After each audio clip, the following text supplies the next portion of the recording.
Supreme court ఇచ్చినటువంటి తీర్పు SC ST వర్గాలు అనేటువంటిది ఇది తీర్పు కాదు.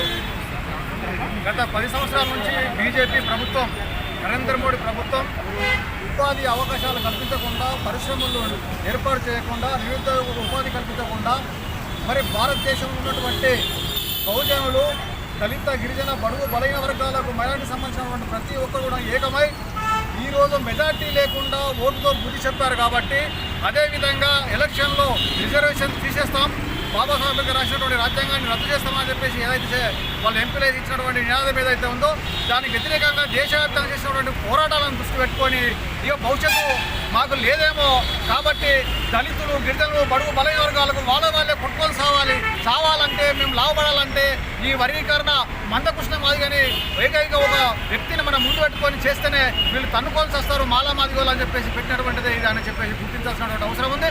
ఎందుకంటే ఈరోజు ఈ భారతదేశంలో మరి రాజ్యాంగాన్ని రద్దు చేస్తాం, మనువాదాన్ని తీసుకొస్తామని చెప్పేసి ఆ రోజు చెప్పినటువంటి వాళ్ళు ఉన్నారో వారికి మరి తగిన గుణపాఠం ఏ విధంగా అయితే వాళ్ళకు మెదటి లేకుండా చేశామో ఈరోజు రాబోయే కాలంలో కూడా ప్రతి ఒక్కరు కూడా ఒక్కటై ఏకమై భవిష్యత్తులో జరిగేటువంటి ఎన్నికలలో తగిన గుణపాఠాన్ని ఇక్కడ రేవంత్ రెడ్డికి, అక్కడ టీడీపీ చంద్రబాబు నాయుడు గారికి, అట్లాగే బీజేపీ నరేంద్ర మోడీ ప్రభుత్వానికి గుణపాఠం చెప్పాల్సిన అవసరం ఉందని చెప్పేసి మేము కోరుతా ఉన్నాం.